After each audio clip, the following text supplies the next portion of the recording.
वक्फ board को भारतीय राष्ट्र समिति की तरफ से हम लोग मसीह भाई एक्स वक्फ बोर्ड चेयरमैन और दिगर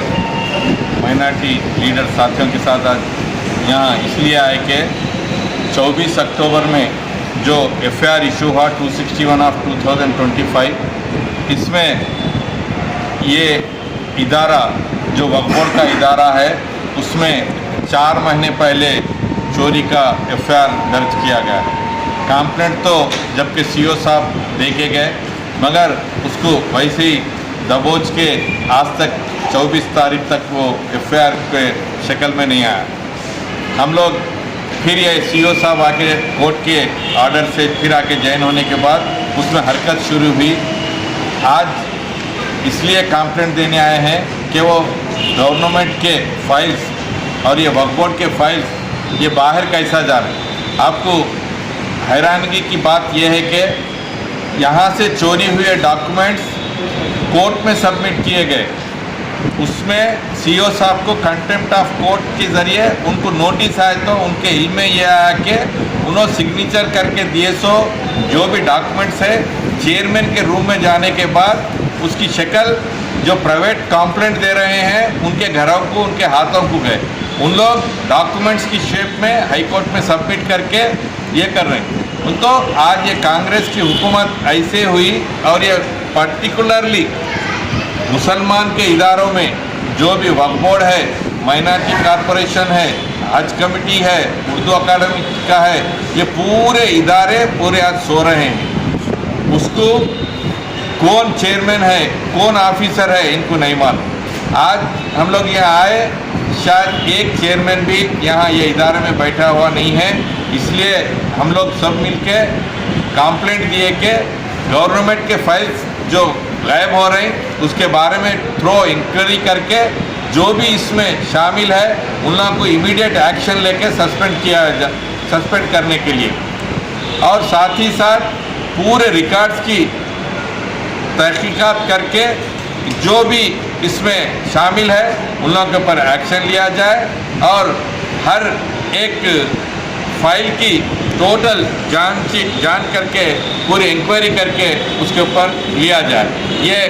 जब केसीआर की हुकूमत थी, जब यहाँ के एक रिकॉर्ड्स रूम को सीज करा के एक एमआरओ और 2 कांस्टेबल्स को निगरानी पे रखे, ऐसे रूमों में भी फाइल महफूज है या नहीं है ये गवर्नमेंट आने के बाद हमको तो डाउट है कि वो फाइलें भी आजकल महफूज नहीं है रहे हैं। इमीडिएट सीओ साहब ये इसकी इंक्वायरी पूरी करके जो भी इसमें कसूरवार है उन लोगों के ऊपर एक्शन लिया। इसके साथ परसों इल्म में जब मैं उर्दू अकादमी का चेयरमैन था, जो सीनियर्स कम से कम 15 साल 20 साल से जो काम कर रहे हैं उन लोग एक रिप्रेजेंटेशन दिए थे कि सर हमको रेगुलराइज करो। जब एक फ़ाइल मूवमेंट हुई थी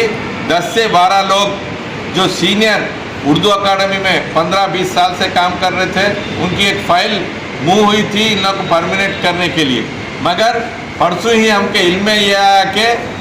4 महीने पहले उर्दू अकादमी के चेयरमैन जो उनके रिश्तेदारों को चारों को नए नाम लेके 3 महीने ड्यूटी करा के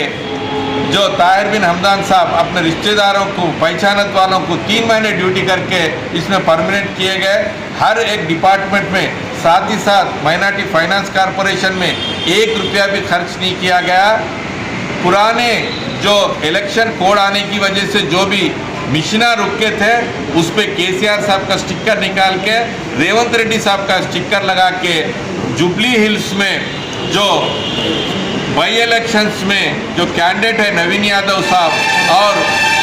कांग्रेस के लीडर्स बांट के हम गरीबों को जो मिशना दिए बोले, मैं पूछ रहा हूँ उसका इंडेंट बताइए आप। ये कांग्रेस की हुकूमत में खरीदे सो मिशन नहीं होते। वो जब माइनॉरिटी फाइनेंस कॉरपोरेशन चेयरमैन जो इम्तियाज़ साहब थे, इसाक साहब, जब खरीदे सो है बांटने के वजह से जो कोड आने की वजह से जो भी मशीना रुक गए वो बांट के हम कांग्रेस गवर्नमेंट गरीबों के लिए मशीन बांट रहे बोल रहे हैं। हर एक इदारा आज सो रहा है, मुसलमानों के बारे में कुछ सोच रहा नहीं। हर एक इदारे में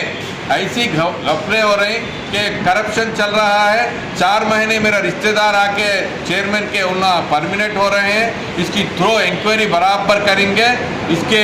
इंक्वायरी नहीं हुई तो बीआरएस पार्टी की तरफ से बराबर इसका खिलाफत करके उसको एक्शन ले सकते हैं।